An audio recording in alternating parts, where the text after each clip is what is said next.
The waiter hadn't even finished pouring the water when my mom made her declaration. "Your kids can eat when they get home," she said with a light flick of her wrist, tossing a pair of cheap paper napkins across the table like she was doing us a favor.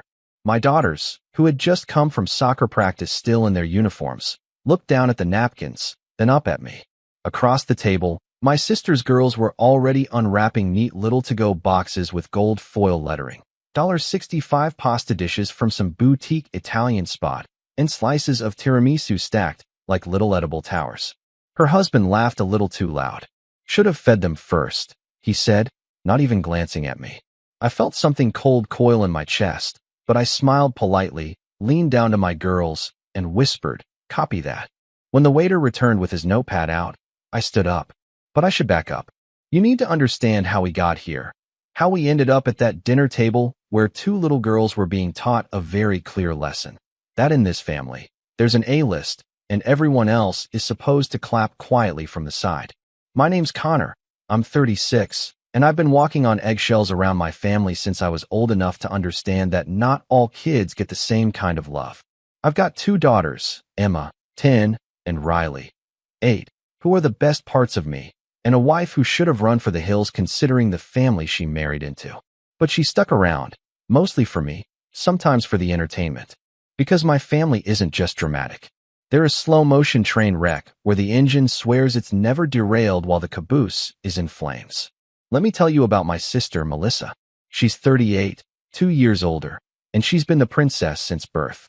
If Melissa spilled juice as a kid, it was, "Connor, what did you do to distract your sister?" If she forgot her homework, it was, "Connor, why didn't you remind her?" And God forbid I ever asked for anything she already wanted. She didn't just get the bigger slice of cake. She got the cake stand too. She married well, of course. Daniel, her husband, is one of those guys who looks like he owns a yacht even if he doesn't. They live in a 4-bedroom house in the suburbs with a dog that gets Christmas presents from my parents, while I'm still waiting for my girls to get a single birthday card. Not that I expect it anymore. Hope left the building years ago. Now my mom, Elaine, is the kind of woman who could win an Olympic medal in selective generosity. She throws lavish brunches for Melissa's kids, sends them to day camps with little just because packages, and brags to her church group about how well Melissa's raising those girls. But when it comes to mine, you should learn to budget better, Connor. As if budgeting would magically create grandparents who remember birthdays. But let's talk about the dinner. That night wasn't just a fluke. It was the culmination of years of small humiliations, tight-lipped smiles, and moments where I let things slide for the sake of keeping the peace. I used to think that being the bigger person meant staying quiet, letting things go. But the thing about swallowing your pride is that eventually, it starts to taste like poison. My mom had invited us all out to dinner under the pretense of a family catch-up. She picked the restaurant, some trendy fusion place where the waiters wear aprons with leather straps and the water comes in tiny glass bottles like they were hand-blessed in the Alps. She said it was her treat. That was the only reason we said yes. My wife, Paige, was skeptical. "You really think this is a good idea?" she asked as we were getting ready. "I think it's a chance," I said. "Maybe she's trying." She gave me a look. "Trying what?" "To keep up the streak of making your daughters feel invisible." I didn't have a good answer. I just wanted one evening. One decent, peaceful dinner where my girls weren't made to feel like they were wearing clearance rack clothes at a black tie event. We got there 5 minutes early. Paige made sure the girls looked nice. Riley had a little bow in her braid, and Emma wore the white dress she saved for special things. My mom and Melissa's family rolled in 10 minutes late, laughing about something they'd seen on a TikTok I wasn't invited to. Melissa air-kissed me and immediately turned to Paige. "Love your top," she said with a smile that was 2 parts Botox and 1 part judgment. Didn't know they brought that brand back. We sat. Daniel ordered wine before the waiter even introduced himself. Melissa started going on about their summer plans, some exclusive camp in Vermont, then a week in Italy. I nodded along, spooning water into Riley's glass from the tiny bottle like I was performing a ritual. And then came the food talk. My mom leaned in toward the waiter, eyes flicking toward Melissa's girls. "Oh, we've pre-ordered for them," she said with a proud little grin. "The chef knows." I glanced at my girls. They were flipping through the kids' menu, circling things with their fingers. "Mom," I said, carefully, "you didn't order for Emma and Riley?" She blinked, genuinely confused. Well, I assumed you'd bring snacks or something. They're kids. They don't need a $30 meal. That's silly. I looked at Paige. Her jaw clenched so tight I could see the muscle twitch. They just came from practice, I said. They're hungry. Oh, I'm sure they'll survive, my mom said, laughing lightly as she flicked her cloth napkin onto her lap. Besides, they can eat when they get home. And that's when she tossed the napkins. The paper kind. Too thin, crumpled napkins that she pulled from her purse. Like she was tossing table scraps to dogs. My stomach dropped. I felt Riley's hand wrap around mine, tiny and confused. Then Daniel laughed. Should have fed them first. He actually chuckled, like it was some cosmic joke that I hadn't properly prepped my kids for a dinner they were invited to. I leaned toward the girls, squeezed their hands, and whispered just loud enough for Paige to hear too. Copy that. And then the waiter came back, notepad in hand, smiling politely, ready to take orders. I stood up. The waiter looked up at me, surprised. I don't blame him. It's not every day a guy stands up right when everyone else is about to pretend nothing weird just happened. Everything all right, sir? He asked. I nodded politely. Would you mind giving us a moment? He gave a quick nod, stepped back with a waiter's well-trained discretion, and disappeared toward the kitchen. I stayed standing, trying to decide if I was going to say something right then, in front of everyone, or if I was just going to take my girls and walk out. I looked at Emma, who was still holding her menu like she wasn't sure if she was supposed to put it down or keep pretending she was part of this meal. Riley was whispering something to Paige, who was holding it together, barely. Her eyes had gone steely, like they do when she's one wrong word away from a full scorched earth speech. But she kept it in. For me. For the girls. Connor, sit down, my mom said with a small sigh, like I was embarrassing her in front of royalty. Melissa had already gone back to scrolling through her phone, clearly bored with the drama. Her girls were taking turns feeding each other bits of truffle mac and cheese out of a designer box like it was a game. It wasn't lost on me that those meals had been pre-ordered and boxed. Not just prepaid. Boxed. Like my mom knew the girls wouldn't be sharing a table with us. Like she planned it that way. I slowly sat down. But not because she told me to. I wasn't backing down. I just needed a better angle. The moment passed. The waiter came back. Everyone placed their orders. Melissa's family had apparently previewed the menu earlier and ordered like regulars.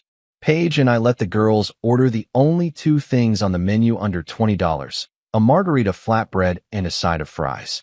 We didn't want to make a scene, not yet. I needed to gather my thoughts, to understand if I was seeing this clearly or just letting old feelings twist a new wound. Turns out, I wasn't overreacting. If anything, I was late. The meal went downhill faster than I expected. My mom spent the entire appetizer round asking Melissa's daughters about their accomplishments. One had just done a piano recital. My mom pulled out her phone to show everyone a video. It played loudly, echoing across the restaurant while Melissa beamed. My daughters leaned in, curious. My mom didn't show them. Just turned the phone back to herself when the song ended and said, "She's gifted, you know? Not every child has that." I opened my mouth to say something, but Paige gently tapped my hand. "Later," she whispered. Then the discussion turned to school awards. Melissa's youngest apparently won a school-wide reading competition. Great. That's wonderful. But Emma? Emma was just named Student of the Month at her school for kindness, and I knew. My mom had seen the picture I sent. The one where Emma's holding a little certificate, smiling ear to ear. I brought it up. Quietly. Casually. "That reminds me," I said. "Emma just got Student of the Month. Her school does these monthly shout-outs. It was for kindness." My mom didn't even blink. "That's nice," she said, taking a sip of her wine. Then she turned to Melissa's husband. "Did you see the TikTok I sent you of the dog that barks the alphabet?" Paige squeezed my hand under the table. It was that or break her wine glass. I looked at Emma. Her face fell just slightly. Not all at once. Just that slow drop of someone realizing they aren't interesting enough to be celebrated. I knew that look. I'd worn it myself for most of my childhood. The entrees came. The food was good, sure, but by then I had lost my appetite. The waiter set the girls' plates down, flatbread and fries, and I saw the way he glanced at the boxed meals in front of Melissa's daughters. I could tell he was putting it together too. One of those subtle moments where someone outside the family notices, just for a second, that something feels off. Halfway through the meal, my mom leaned toward Melissa. "Should we tell them?" she asked with a sly smile. I set down my fork. Tell us what? Melissa beamed. We're taking the girls to Disneyland this fall. Surprise trip. Just the four of us. My stomach flipped. Paige straightened in her seat. You're taking your girls? Paige asked slowly. Melissa shrugged like it was no big deal. Yeah, Mom and I planned it last week. Flights are already booked. I looked at my mom. She was already nodding. I figured it would be too expensive for you guys, she said, not unkindly, just matter of fact. And with your work schedule and everything else. I stared at her. You planned a family vacation and didn't even tell us. It's not a family vacation, she said with a small laugh. It's a treat for the girls. Our girls are your granddaughters too, Paige said, her voice suddenly ice. They love Disneyland. I'm sure they'll get to go someday, my mom said, waving her hand like it was a minor inconvenience. It's not a big deal. Emma looked down at her lap. Riley blinked rapidly like she was trying not to cry. I felt something twist inside me. Shame, rage, regret for ever thinking tonight could be different. Melissa leaned in, clearly enjoying this part. I'm sure we'll take lots of pictures. We'll send them to you. And that's when I snapped. I stood up again. Paige didn't stop me this time. I need a minute, I said. I walked outside, hands shaking. It was a warm night, but I was freezing. Not from the weather, just that hollow cold that settles into your chest when you realize something for the last time. Because that's what was happening. I wasn't shocked by the favoritism. I wasn't even surprised by the cruelty. What hit me hardest was the fact that I had seen it coming and still walked into it. Still let my girls believe they were going to be part of something they were never invited to. And the worst part? It wasn't even new.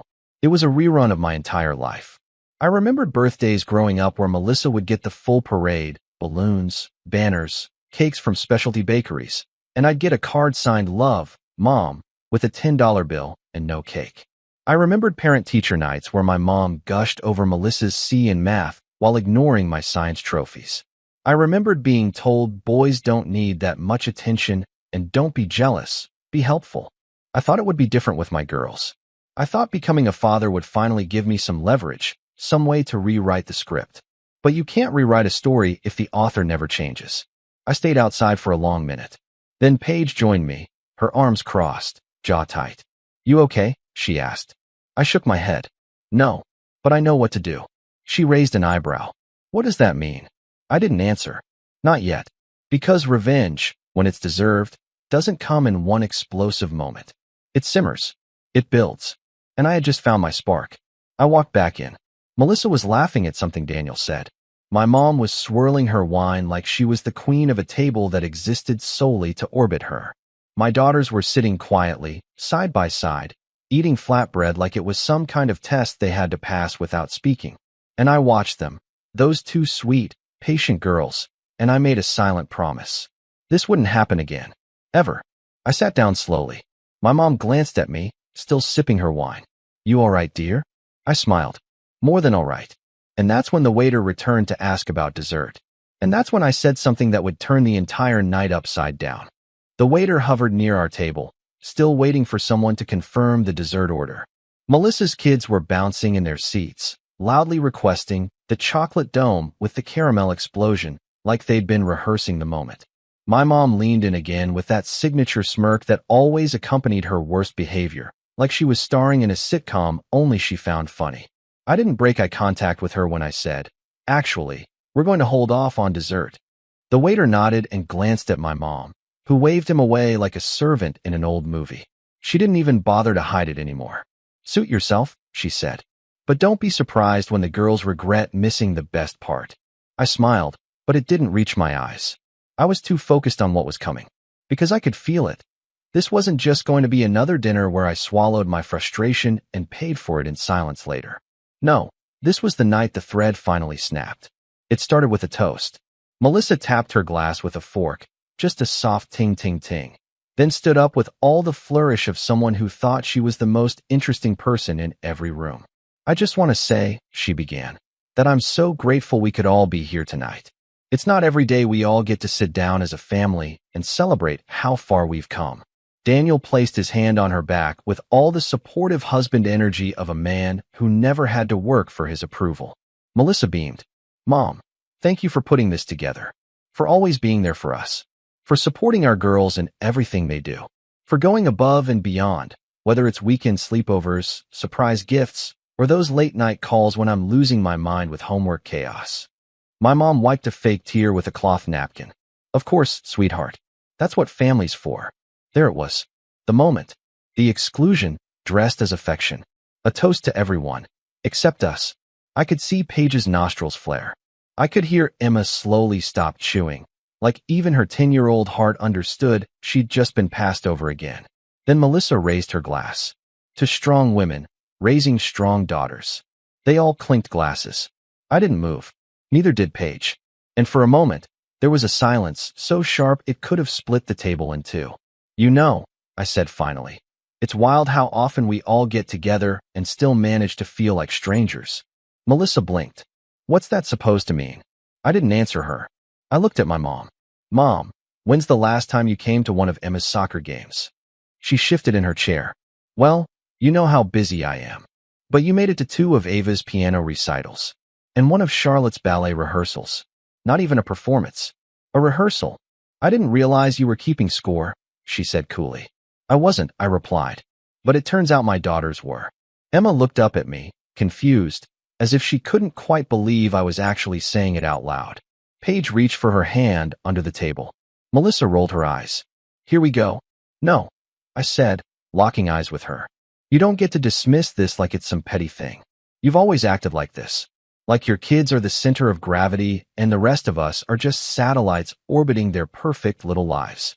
I'm sorry you feel that way, she said, in that condescending therapist voice people use when they don't want to apologize.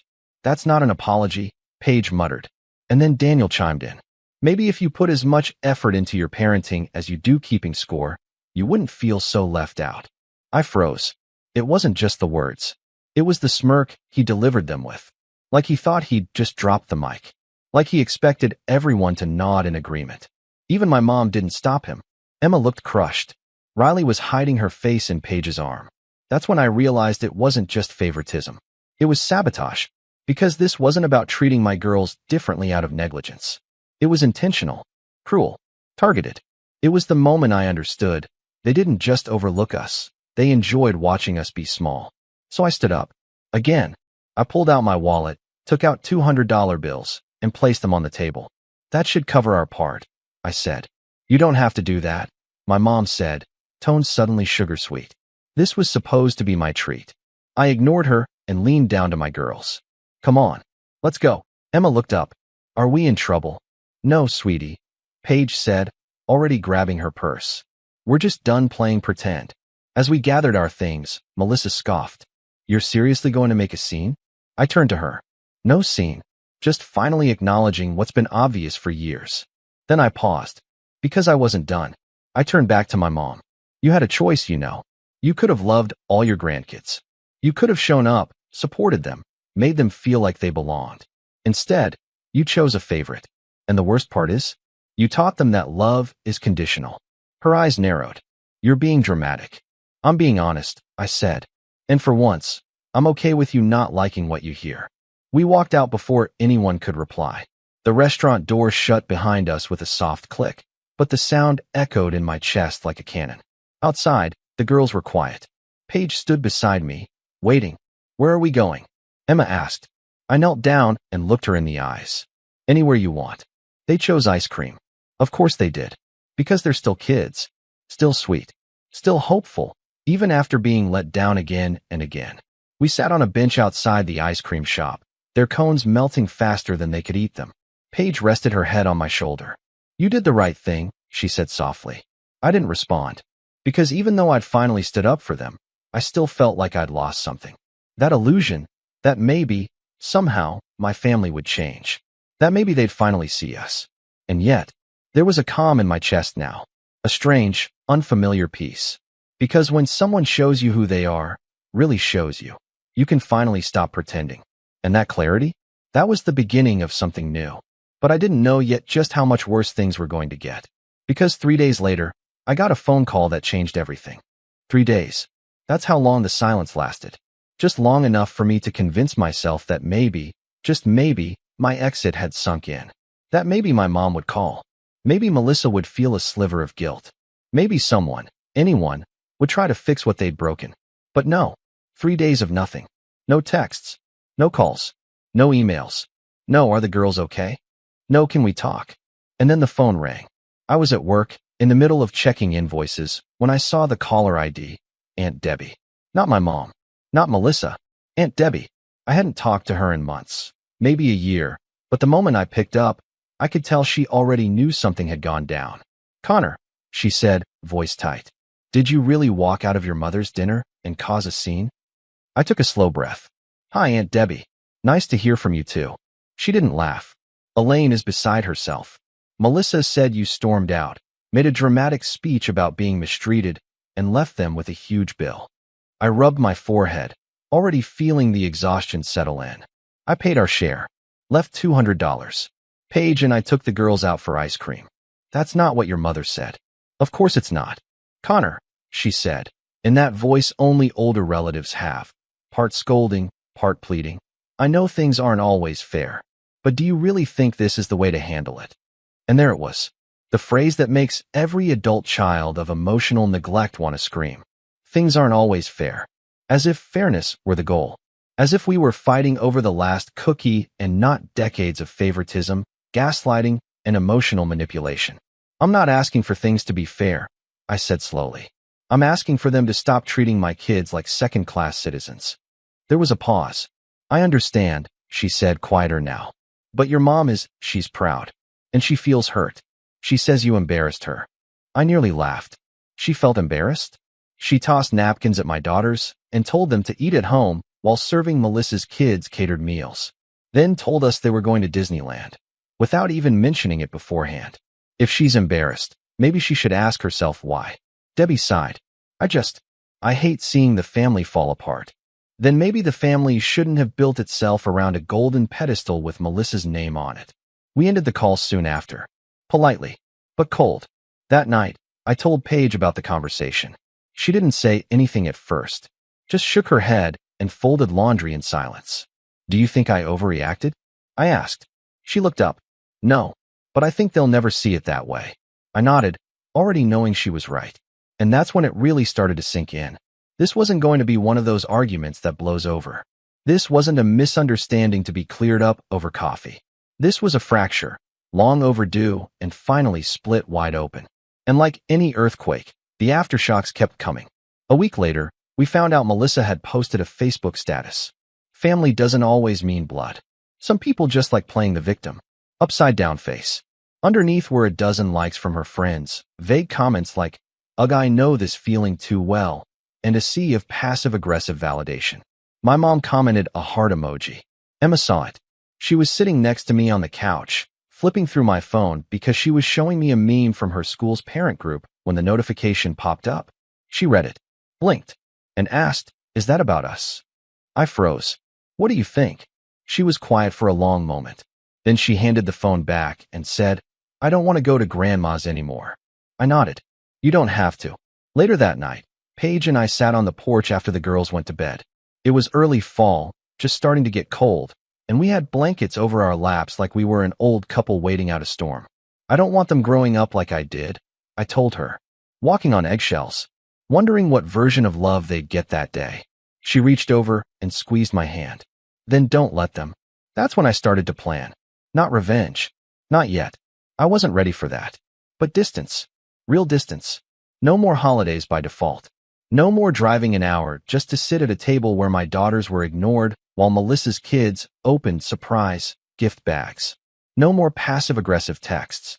No more guilt trips wrapped in polite language. I started small. First, I pulled out of the group chat. The one where my mom sent daily memes. Melissa shared vacation photos, and no one ever responded when I posted anything about my kids. Left the chat. No announcement. Just, Connor has left the conversation. Next, I started politely declining invitations. Baby showers, cousin birthdays, cookouts. Everyone came with the same copy-paste excuse. Sorry, we've got plans that day. Sometimes we didn't. But sometimes peace was the plan. Then I blocked Melissa on social media. Paige did too. Not out of spite, just preservation. But none of it stopped the next big blow. Because even when you walk away, they find new ways to pull you back in. It came in the form of an envelope. A formal invitation. to Melissa's pre-divorce rebirth party. Yes, you read that right. Apparently, she and Daniel were separating. And instead of mourning the end of her marriage, Melissa decided to host a party celebrating her new chapter with a full theme. There was a printed itinerary, a guest list, a dress code, Beyoncé lemonade chic, and a note at the bottom that said, "No kids. This is an adult-only glow-up celebration. Family support is expected." Attached was a handwritten note from my mom. "It would mean the world if you came to show her some love. She's really hurting. Let's put the past behind us." I read it twice, then slid the envelope across the table to Paige. She stared at it, blinked slowly, then asked, "Are you being punked?" I wish. Emma, sitting at the counter doing homework, looked over. "What's a rebirth party?" "It's when people throw a party for themselves to pretend everything's fine," Paige said flatly. I almost smiled. Almost. But something inside me snapped again. Because not only were we being invited to support the same woman who treated my kids like trash, they expected us to forget everything. Just like that. Pretend nothing happened. Pretend there wasn't a long list of slights and silences and cruel little choices. But I wasn't pretending anymore. That night, I didn't sleep. Not really. I kept thinking of Emma's face when she saw that Facebook post. Of Riley asking me if she did something wrong when she didn't get a birthday call last year. Of Paige holding my hand in that restaurant as I finally said all the things I'd swallowed for too long. I stared at the ceiling and made a decision. Not just to walk away, but to make it permanent. Not out of anger. Out of love. Because real love doesn't have terms and conditions. It doesn't pick favorites. It doesn't vanish when things get uncomfortable. The next day, I started making quiet moves. Small, intentional steps. I took Emma and Riley to open junior savings accounts under my name. Not that Melissa's kids needed the money, but because I wanted my girls to know they were seen, valued, planned for. I called a therapist, booked a session for myself, then one for Paige and me, then asked the girls if they'd like to talk to someone too. We started talking, really talking, around the dinner table. About feelings, about family, about how sometimes people who are supposed to love you the most don't know how. And slowly, I started building something my kids had never truly had before. A family without conditions. A home without guilt. But even as I pulled away from the toxicity, something kept tugging at me. Not for reconciliation, but for closure. Because walking away is powerful. But sometimes, justice is better. And when I found out what my mom had done with the trust fund my late father left behind, that's when the line between walking away and fighting back disappeared completely. The first time I felt real peace again was on a Sunday afternoon, 6 weeks after we walked out of that restaurant. It was one of those crisp, golden Sundays where the air smells like falling leaves and new beginnings. Emma and Riley were on the porch carving pumpkins with Paige, laughing like nothing bad had ever touched them. No tension, no pity, just joy. I stood in the doorway with a mug of coffee and realized something I hadn't allowed myself to believe in years. We were okay. Better than okay, actually. We were free. No more waiting for my mom's approval. No more awkward silences after being excluded from family trips. No more shrinking myself to fit into a mold someone else made for me. For the first time in my adult life, I wasn't orbiting my family's dysfunction.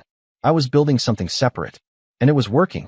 At first, the progress was quiet, subtle, but unmistakable. Riley had stopped chewing her nails. Emma started humming again when she did her homework, the way she used to when she was younger, before my mom's favoritism began making her feel small. Paige began sleeping better, smiling more. She even said to me one night as we were folding laundry, "I feel like we finally took our house back." That stuck with me, because we had. But the real turning point wasn't emotional. It was financial. About 2 months after the dinner, I got a call from a number I didn't recognize. It was a lawyer. Not mine, my father's.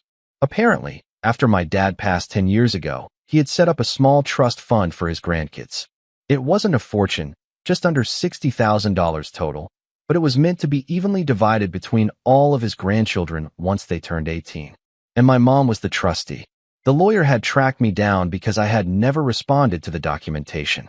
"Because I never received any," I said flatly. He paused. "That's unusual. You're listed on the documents as a contact, along with your sister. Melissa signed her side 3 years ago. Her daughters have already been granted early disbursements." I felt the words lodge in my throat. Early disbursements. Yes, the trustee, your mother, approved partial early withdrawals for Melissa's children. Roughly $10,000 each for extracurricular enrichment. And nothing for mine. The silence on the other end of the line told me everything I needed to know. When I hung up, I didn't even tell Paige right away. I sat with it for a few hours. Not because I didn't trust her, but because I didn't trust myself to speak calmly yet. My father, who died believing both of his children would do right by each other, had left a gift for all of his grandchildren. And my mother had stolen from mine. That night, after the girls went to bed, I told Paige everything. We sat at the kitchen table in silence for a long time before she said, "You know what you have to do, right?" I nodded. Yeah. But this wasn't going to be a confrontation. I was done with yelling matches and emotional showdowns. This was going to be surgical. First, I called the lawyer back and asked for everything in writing. The trust documents, the disbursement logs, the signed approvals, the dates. He was professional but helpful. Said it would be in my inbox within the hour. Next, I hired a financial advisor. Not a flashy one. Just a quiet, sharp woman named Denise who'd been recommended through a friend. She went through every document, verified every detail, and said, "This isn't just ethically wrong. It might be legally actionable." That word stuck in my head. Actionable. For once, I had the leverage. I had the proof. And I had something Melissa and my mother had always underestimated in me. Restraint. While they lived off drama and status, I had spent years observing, studying, biting my tongue. But I wasn't just a silent bystander anymore. In the weeks that followed, I took care of things quietly. Denise helped me set up 2 custodial investment accounts, one for Emma and one for Riley. I matched the disbursements Melissa's daughters had received out of my own savings. Not because I had to, but because I wanted my girls to know they weren't forgotten, that someone had their back, even when others didn't. Then I started documenting everything. Every slight, every exclusion, every passive-aggressive message, every financial decision my mom had made as trustee. I wasn't sure yet what I was going to do with it, but I knew I was going to be ready when the time came. And something strange happened during all this. I started winning. Not just emotionally, professionally too. Maybe it was the clarity. Maybe it was the fact that I wasn't carrying the weight of old wounds anymore. But my performance at work skyrocketed. I landed a new client that doubled my quarterly commission. I was offered a leadership training spot I'd been passed over for last year. For the first time, I felt like I was moving through life on purpose. And then, about 3 months into our break from the family, I got a text. "MLM, hey, Thanksgiving dinner at Melissa's this year. Hope you can make it. Girls too." No apology. No acknowledgement. No olive branch. Just an expectation. Like we'd all reset. I didn't respond. She texted again the next day. "MLM, we're doing a gratitude circle. Melissa's making that spinach dish you like. Don't be dramatic. Family's all we have." I showed the texts to Paige. She shook her head. She still thinks she's the victim. "I know," I said, "but I'm not giving her what she wants." What does she want? To pretend nothing happened. To act like this is just another year where we play along. I'm not playing. And we didn't. Thanksgiving came and went. We cooked dinner at home. Played board games. Emma made a centerpiece out of construction paper and glue. Riley set the table with mismatched plates and a paper napkin for every guest, even the dog. It was one of the happiest Thanksgivings I'd had in years. We didn't hear from my mom again until Christmas. This time, she sent Paige an email. Not me. In it, she wrote, "I know Connor is still upset, but I miss the girls. It's been months. Maybe we can arrange something just for them? I'll take them for ice cream, bring them presents. No pressure on him to come. Let's not punish the kids over grown-up issues." Paige showed me the email without a word. Her face was unreadable. "Do you want to respond?" I asked. She blinked. "I don't think I should, because if I do, I might say something I regret." So I responded. Just one sentence. "They're not available to be taught that affection is conditional." She didn't reply, but Melissa did. 2 days later, she tagged Paige on Instagram. A story post.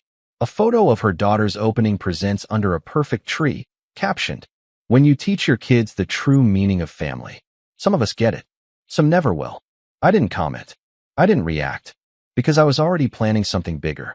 See, the thing about people like my mom and Melissa is they live for the performance. They need the audience, the praise, the illusion. So I decided to take away their stage. Not with a public takedown. not with screaming or gossip, but with something far more powerful: truth. That January, I submitted a formal petition to the court requesting a change in trustee management for my father's trust, citing breach of fiduciary duty, unequal disbursement, and lack of communication. It wasn't flashy. It wasn't dramatic. But it was loud in all the ways that mattered. I didn't tell them I was doing it.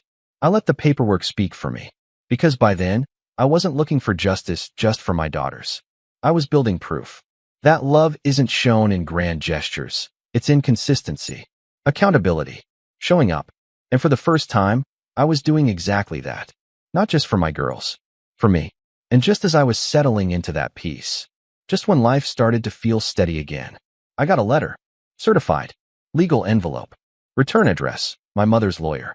And when I opened it, I realized she wasn't just refusing to change. She was going to fight. And that's where everything turned. Again, when the envelope arrived, I thought it might have been confirmation from the court that my trustee petition had been received. I'd been expecting that. But the heavy, cream-colored paper and the sharp, embossed logo on the upper left corner told a different story. This wasn't an acknowledgement. It was a warning shot. Inside was a letter from my mother's attorney, some gray-haired estate lawyer named Richard D. Marks. Very official, very polite, and very clear. Dear Mr. Walker, our client, Mrs. Elaine Walker, has received notification of your recent motion to remove her as the trustee of the family trust established by your late father, Thomas Walker. This correspondence is to inform you that Mrs. Walker disputes the characterization of her conduct as negligent or unethical. She has administered the trust in good faith and within the bounds of her legal discretion as trustee. We are prepared to defend against any petition suggesting otherwise. Further, any implication of wrongdoing or mismanagement will be treated as defamatory and responded to accordingly. Should you choose to proceed with legal action, we will seek full recovery of legal expenses from the trust assets. Respectfully, R.D. Marks, ESQ. I reread it 3 times. No apology. No explanation. No acknowledgement that my daughters were entitled to anything. Just legal posturing and a thinly veiled threat. They'd use the trust money to fight me. The money my father left for his grandkids, including mine. Paige sat across the table, her eyes scanning the letter as I slid it over. She's going to burn the whole thing down before she admits she was wrong, she muttered. She thinks I'll back off. Paige looked at me. Are you going to? No, I said. I'm going to dig. And that's when the gears started turning. See, up to that point, I'd been playing defense. Pulling back from the family, protecting my kids, documenting the slights. But this was a shift. This was a declaration of war. And I had no intention of sitting quietly while they used my dad's legacy as a weapon against the very people it was meant to protect. I took a week off work. Not for stress. For strategy. I spent the first 2 days reviewing everything Denise, the financial advisor, had helped me compile: records of the trust fund, statements, deposit logs, and disbursement approvals. The trail of Melissa's withdrawals was crystal clear. For separate educational enrichment checks, signed by my mom and deposited into Melissa's joint custodial account. But it was the 5th check that caught my attention. Smaller than the others. Only $1,500. Listed as travel reimbursement for beneficiary liaison. I highlighted it. What does that mean? I asked Denise. She raised an eyebrow. That's vague. And sketchy. Can you trace where it went? She called me back 2 days later. I couldn't find the end recipient, but I did find the bank. It was deposited into a personal checking account at Kensington Credit Union. That's not Melissa's bank. Nope. It's your mom's. I stared at the speakerphone. So, she reimbursed herself. From the trust. That's what it looks like. I hung up and stared at the documents for a long time. Something didn't sit right. So I started digging deeper. I pulled out old files. Found the copy of my father's original will from when he passed. It mentioned the trust by name and included a clause I hadn't noticed before. Funds are to be disbursed for the benefit of each grandchild for purposes of education, medical need, or milestone development. Equal opportunity shall be given to all eligible parties. Equal opportunity. That was the language I needed. If she'd authorized early withdrawals for Melissa's kids, under the claim of enrichment, and denied the same to mine, she wasn't just morally wrong. She'd violated the legal intent of the trust. But there was more. While flipping through old family folders, I found something else. A list of contacts my father had left behind for legal and financial matters. His old CPA, his life insurance broker, and, buried at the bottom, a contact labeled Paul M., Trust Formation Consultant. A quick search led me to a man named Paul Martinez, a now retired financial consultant living in upstate New York. I called the number. He answered on the second ring. "Mr. Martinez," I said, "my name is Connor Walker. You helped my father set up a family trust about 15 years ago." There was a long pause. "Tom Walker? From Boston?" "Yes. I remember him. Kind man. Smart. Very deliberate. I'm trying to understand the intent behind the trust. There's been tension." He was silent again, then sighed. "What happened?" I gave him the short version. He listened, asked a few clarifying questions. Then he said, "Your father was specific. He didn't want favoritism. He insisted that every grandchild be treated equally, regardless of which parent raised them." I remember those words exactly. I felt something shift in my chest, an old ache wrapped in new anger. Paul continued. "He even built a clause into the structure that allows for reassignment of the trustee in the event of partiality." I sat up straighter. "It's in the trust?" "Yes, but it's in the appendix. Most people don't read that far." He offered to send me a scanned copy from his files. I had it in my inbox 2 hours later. Sure enough, there it was. Appendix C, Reassignment Clause. If a trustee is found to have distributed more than 60% of funds to less than 50% of eligible beneficiaries, the trust may be reevaluated and reassigned through a legal hearing with only one petitioning party required. The math wasn't even close. Melissa's daughters had received over $20,000. My daughters? Zero. Out of a $60,000 trust, more than one-third had gone to one side of the family. And suddenly, I wasn't just in a good position. I was in a powerful one, because now I had documentation of unequal disbursement, proof of vague reimbursements deposited into my mother's personal account, a retired trust consultant ready to confirm my father's intentions, a clause that gave me standing for immediate reassignment without needing a majority vote. But even that wasn't the final card. The final card came from an unexpected source. One night, around 10 p.m., I got a message on Facebook from a name I barely recognized. Lindsay Pierce, a friend of Melissa's from high school. We hadn't spoken in over a decade. Her message read, "Hey Connor, hope this isn't weird. I know we haven't talked in forever, but I saw your mom at brunch with Melissa a few weeks ago and overheard something I thought you should know."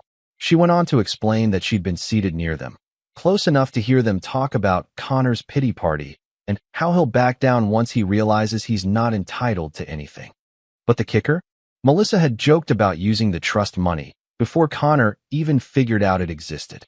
She said, "I told Mom to funnel the rest through Riley's old dentist if she needed a clean withdrawal.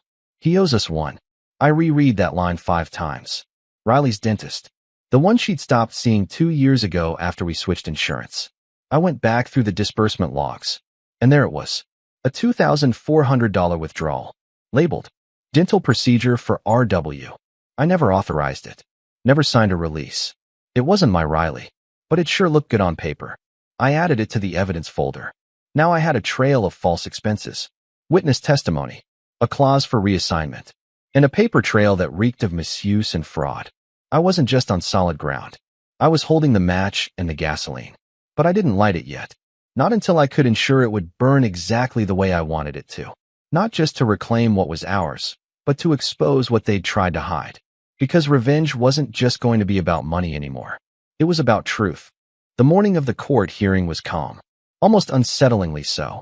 It had rained the night before, and the sidewalks were still wet, leaves plastered against the pavement like little mosaics of orange and rust. The courthouse wasn't big, just a low, brick building tucked between a library and a park. But stepping through those glass doors felt heavier than it should have. This wasn't just a legal appointment. This was accountability. And it was long overdue. Paige squeezed my hand before I stepped inside. "You good?" she asked. I nodded. "Yeah, I'm good." What I didn't say was that I hadn't slept the night before. Not because I was nervous about losing, but because I'd waited so long for this moment I didn't quite know what to feel now that it was finally here. The hearing wasn't some dramatic, televised trial. It was a small probate courtroom with creaky chairs and fluorescent lighting that made everyone look a little more tired than they probably were. But I wasn't here for the aesthetics. I was here to deliver the truth. Quietly. Precisely. My mother sat across the room from me, dressed in a stiff gray blazer, lips pursed so tightly they looked like they'd been stitched together. Melissa wasn't with her. Apparently, she'd chosen to support from a distance. I imagined her sipping a green smoothie somewhere, convinced this was all just a formality, that I'd lose, that they'd win. And for once, I hoped she stayed confident. I wanted this to surprise them.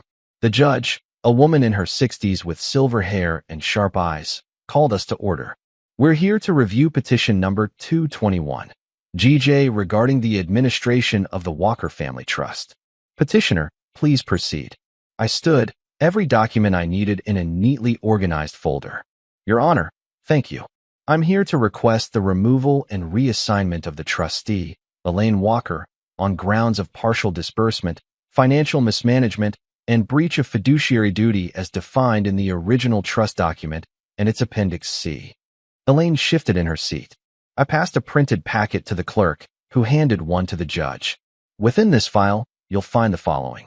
A full disbursement record from the past 5 years, showing over 60% of trust funds allocated to the children of one beneficiary, my sister, while my own daughters have received nothing. A scanned copy of the trust appendix clause outlining grounds for reassignment based on unequal distribution. 2 early withdrawals labeled for educational enrichment deposited into a joint custodial account managed solely by Melissa Walker. A travel reimbursement deposited directly into the trustee's personal account, Elaine Walker, without itemized records. A dental procedure billed under my daughter's initials, RW, which I did not authorize. I've included a notarized affidavit from our current dentist confirming that no procedures were performed during that period. The judge's eyebrows lifted at that one, but I wasn't finished. I've also included a written statement from Paul Martinez, the financial consultant who helped draft the original trust, confirming that my father's intent was to provide equal opportunity to all grandchildren, not discretionary favoritism. I sat back down. Elaine didn't stand right away. Her lawyer, Richard Marks, rose first. We dispute the characterization of my client's actions as malicious or negligent. The trustee operated within her discretion and believed she was acting in the best interest of the trust. The judge held up a hand. Mr. Marks, the math is not in your favor. He tried again. There were unique circumstances. One of the beneficiaries expressed more immediate financial need for educational purposes. She requested it. I interrupted, keeping my tone level. My mother approved it, and never once offered the same to my daughters. Elaine stood then, face tight. I didn't think you'd want the money, Connor. You've always acted like you're too proud for help. And yet, you gave thousands to Melissa's children without asking. Melissa's children had needs. So do mine. The judge tapped her pen against the desk. Ms. Walker, your role as trustee is not to determine who deserves more. It's to uphold the trust's stated purpose, which is clearly to benefit all grandchildren equally. Elaine's mouth opened, then closed. For the first time, she looked shaken. The judge flipped through the pages for a moment, then looked up. I am granting the petition. Effective immediately, Elaine Walker is removed as trustee. The court will appoint a neutral fiduciary to oversee remaining disbursements. Furthermore, I am ordering a forensic audit of all transactions related to the trust over the past 5 years to determine if additional legal action is warranted. It was quiet enough to hear the air vent humming. I didn't smile. I didn't gloat. But inside, I felt light. Afterward, I walked out into the cold air and took a long breath. Paige was waiting at the curb. When she saw my face, she already knew. I got in the car, said nothing, just held her hand as we drove. A week later, the fallout started. Melissa texted me first. Melissa, did you really have Mom removed from the trust? This is going to ruin her. You are disgusting. Then she posted a screenshot of a Bible verse to her Instagram story. Something about forgiveness. Then something about betrayal. Then a story of her kids playing in a new backyard inflatable pool with the caption, "We rise anyway." I didn't respond, because I didn't need to. The court-appointed trustee reached out 2 days later to confirm that pending disbursements would be frozen until the audit concluded. Paige and I sat down with the girls and explained what happened, carefully. We didn't use words like stolen or corrupt. We told them that their grandpa had left something behind for them, and now it would finally be shared fairly. Emma asked, "Did Grandma know that before?" I nodded. She thought for a second, then said, "Then I don't want her presents anymore." Riley added, "Me neither. But can we still do ice cream?" We laughed, said yes. And just like that chapter closed. But something else opened. Something better. A few weeks later, I got a check in the mail, not from the trust, but from a client I'd helped months earlier who had closed a major deal. Attached was a note. "Connor, your clarity and honesty changed how we approached everything. I know you didn't ask for anything in return, but I wanted you to know how much that meant. Please use this however you'd like. For your family. For their future." It was for $12,000. I used it to start 2 Roth IRAs for Emma and Riley. Put the rest toward a vacation, our first real one in years. We didn't go to Disneyland. We went to a cabin in the Smoky Mountains. Spent the days hiking, laughing, playing card games by the fire. And not once did I think about my mom. Because the thing about revenge is, it doesn't always have to look like fire and fury. Sometimes, it looks like peace. It sounds like laughter. It feels like standing in the middle of your life and realizing you don't owe anyone your silence anymore. And I wasn't done. Because there was still one more card I hadn't played.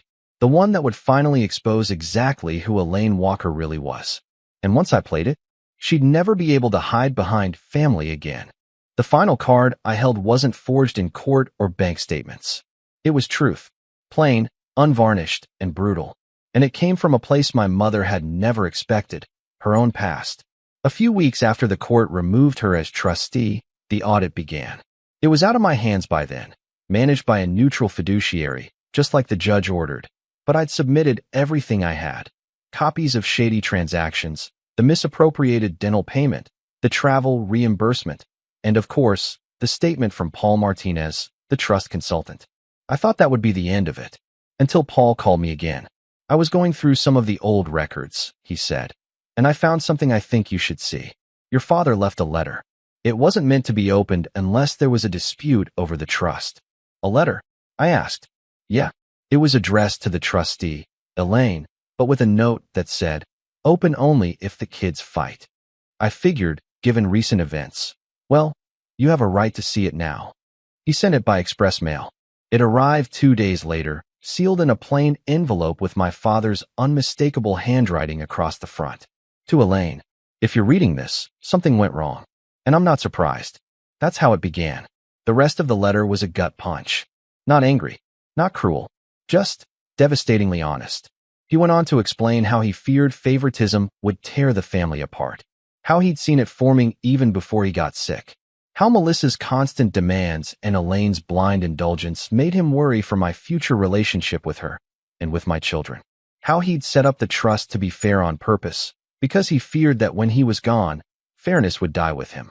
He ended it with this: "If you cannot bring yourself to treat Connor's children the way you treat Melissa's, if you cannot offer them the same time, attention, and generosity, then step aside. Let someone else do what you want. Do not dishonor their names. Do not dishonor mine." That was the nail in the coffin. I forwarded the letter to the fiduciary auditor, who immediately added it to the case file. Within a month, the audit report came back with findings of misuse of funds, unequal distribution, and ethical misconduct. It was worse than I thought. Elaine had authorized over $28,000 in disbursements to Melissa's daughters. Meanwhile, not a single dollar had been allocated to Emma or Riley. Not only that, she'd claimed another $3,800 in trustee expenses for spa visits, travel meals, and consulting calls with Melissa, none of which were documented. The new trustee filed a civil complaint for restitution. Elaine would either return the misused funds to the trust or face a lawsuit. She chose silence. For weeks. Until, eventually, she cracked. It started with an email. From Elaine Walker. Subject: "I hope you're happy. You've destroyed this family. Congratulations. I don't know who you've become, Connor, but it's not someone I recognize. Your father would be ashamed of what you've done to your own mother. I only ever wanted to help. I never meant to hurt anyone. I just thought Melissa needed more support. She's had such a hard time. I didn't think you'd make it a public spectacle. I can't show my face at church anymore. Everyone is asking questions. Your Aunt Debbie won't return my calls. Even the pastor asked if I was okay. Do you know how humiliating this is? I never thought you'd do this to me. Don't bother responding. I wouldn't believe anything you said anyway. I didn't respond. Because, for once, I didn't feel the need to explain myself. She wanted me to feel guilt. To feel like I'd burned the house down. But all I'd done was turn on the lights. And now the house was finally showing its cracks. Then came the ripple effects. Melissa, suddenly very aware that public scrutiny was closing in, deactivated her Instagram for 3 weeks. When she came back, her profile was private and scrubbed of any references to family. Gone were the inspirational quotes. Gone were the soft focus photos of her daughters playing piano with captions like legacy and light. I heard through a mutual cousin that she tried to open a new savings account for one of her girls and was flagged by the bank for custodial complications. Apparently, once the new trustee was in charge, all the enrichment accounts Melissa had used were shut down and the money was recalled. She had to pay back nearly $11,000. Melissa sent Paige a text that simply said, "Was it worth it? You've turned Connor into someone I don't even recognize." Paige didn't respond either. Not because she didn't want to, but because we were on a plane, headed to Colorado for a week-long winter trip. The girls' first time seeing snow.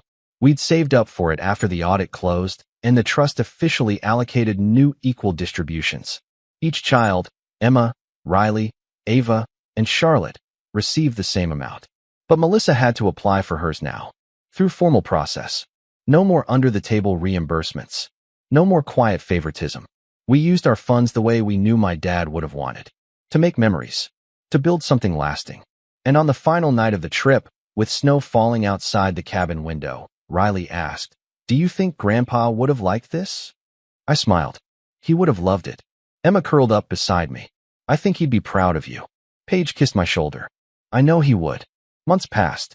We never returned to normal. There were no forced reunions. No performative apologies. Just a new silence from my mom's side of the family. A silence we learned to live with. Then appreciate. The girls stopped asking about birthdays and holidays with Grandma. We stopped checking if Melissa had posted anything passive-aggressive online. And I stopped wondering if I'd done the right thing. Because I knew. Not just from the court ruling. Not just from the money.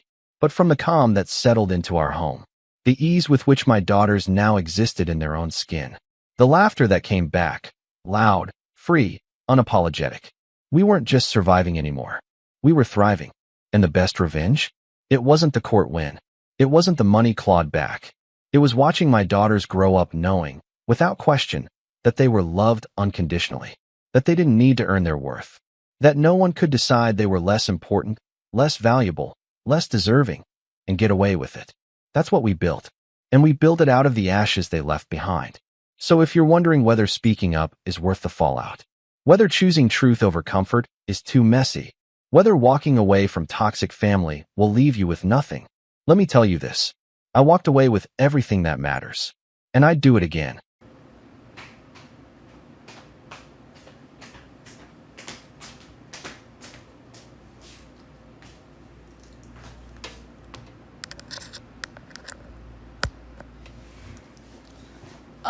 And it doesn't reach.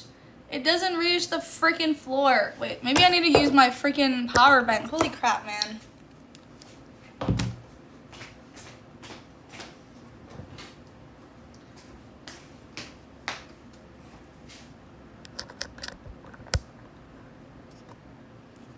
But where am I supposed to put this? Do I just hold on to my power bank?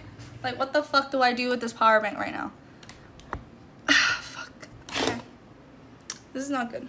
You know what? I'm gonna pull you guys out of this. And then I'm just gonna stand you like this. Switch to PC. True.